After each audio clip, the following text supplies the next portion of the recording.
Pekný podvečer prajem.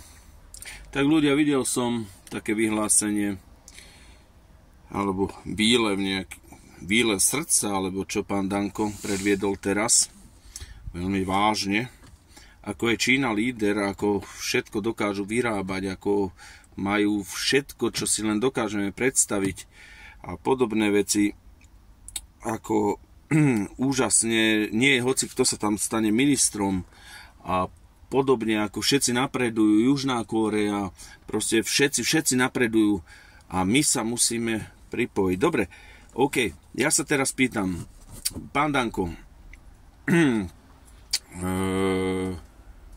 tým pádom vy všetci ste neschopní a boli neschopní, keď ste nás, lebo toto všetko, čo ste vymenovali, my sme mali. Čiže nám vládli od 89.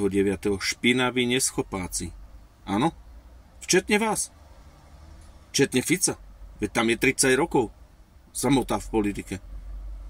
Takže neschopáci nám vládli, aby u nás to zrujnovali a teraz vyzdvihujete Čínu. Aspoň. Ja nehovorím, že Čína nenapreduje, že nebude vládnuť svetu. Už Sibila to predpovedala. Ale ja fakt sa pýtam, čo ste porobili s týmto štátom? Pamätám sa, keď vy ste povedali, dajme za všetkým hrubú čiaru, aj za privatizáciou a tak, jasné, za všetkým, dajme aj za covidom hrubú čiaru, za všetkým dávajme 35 rokov dávame hrubé čiary za každou jednou špinavou bandou, čo tu vládla. 35 rokov. Ja viem, že aj vy by ste boli rád, aj za privatizáciu, nech sa zabudne, však ste dieťa privatizérov, tak prečo nie?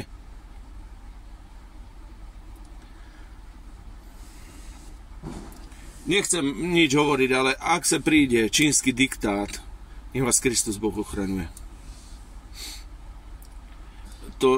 To my sme mali všetko. My sme robili od šroubu až po lietadla všetko.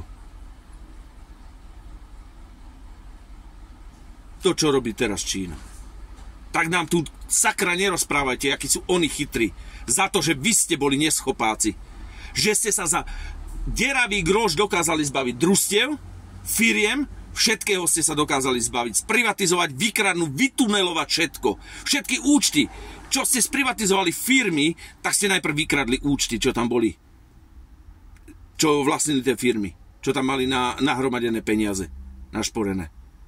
To ste vytunelovali a nakoniec ste prepúšťali. Lebo krachuje firma. Toto ste urobili. Všetci by ste, viete, kde mali skončiť. Nemôžem to povedať, bohužiaľ. Nepotrebujem ísť sedieť za voľakých hajzlov. Smradlavých. Dobre, ľudia. Len zas nedá sa to počúvať. Ako vážne on hovorí.